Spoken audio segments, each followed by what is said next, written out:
not a doctor. I'm not a physician. I'm a parent of a severely autistic child, and forgive me for my emotions. I just want to give you a little window into my world, what has happened with my son. The son was born in September 1997. Around 1 year of age, we realized that he wasn't speaking. We were concerned about it. And about 1.5 years, we had taken him for an educational evaluation. They determined he was at risk and that he should start receiving special education services right away. We started special education services in home. At 2 years of age,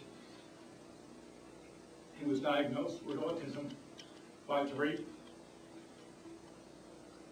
pediatric neurologists. He then started attending full-day services at DDI, Developmental Disabilities Institute in Ronkonkoma. Whole day at just over 2 years of age. And the summer of 2000, I had started reading about, I read an article in the Autism Research Institute about mercury and vaccines. I told my wife, my sister, I said, that it's the damn vaccines. We had heard about a procedure called chelation therapy, and that there was a group of researchers and physicians that were going to develop a protocol that you should use with these children to remove the heavy metals from their body.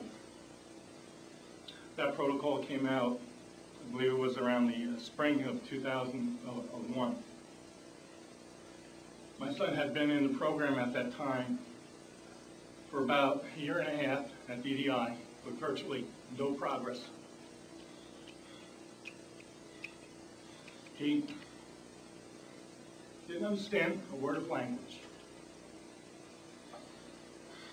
In September 2001, we started chelation therapy. It was the weekend before 9/11. I told myself before we even started, if there's mercury in his body, I know it's the damn mercury. His initial post-chelation lab results, which is the drug that was administered to pull the heavy metals out of the body, showed mercury levels 40 times above normal.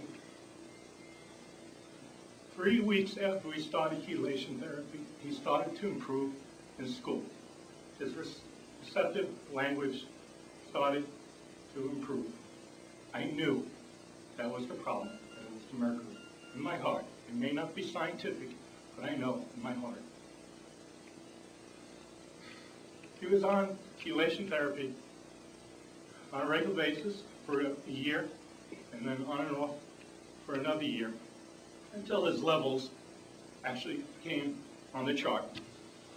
I have chelation results of all his urine analysis and the mercury coming out of his body. We tried a lot of other interventions. We now bought him a $17,000 hyperbaric chamber to hope that he can improve. We've tried nutritional therapies, medical interventions, vitamins, methylated B12. Our life is hell on earth. He's 9.5. He can speak because he's been conditioned to speak. He doesn't understand language. He's visual, he learns visually. When I come home from work, or when I leave in the morning, he doesn't say, hello, Dad, or goodbye. At the very least, I hope someday that he will come over and on his own, give me a hug and a kiss. That's the very least that I hope for. I wonder what's going to happen to him when my wife and I are gone. He cannot take care of himself. My son may be an extreme case. All children may not be as severe as he is.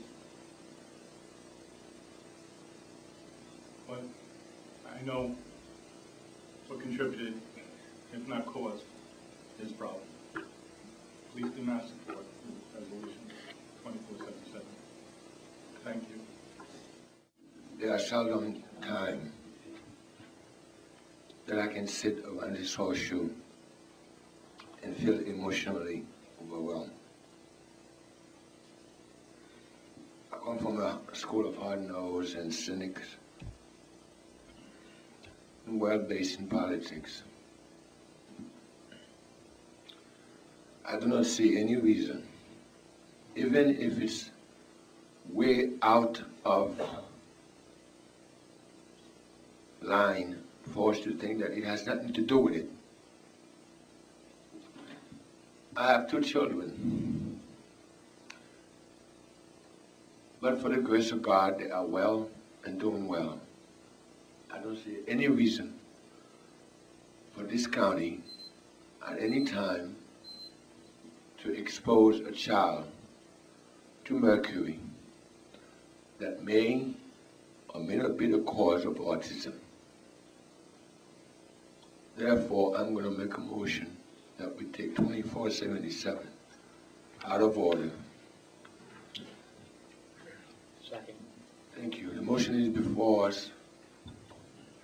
And I'm going to make a motion, all approve, abstention.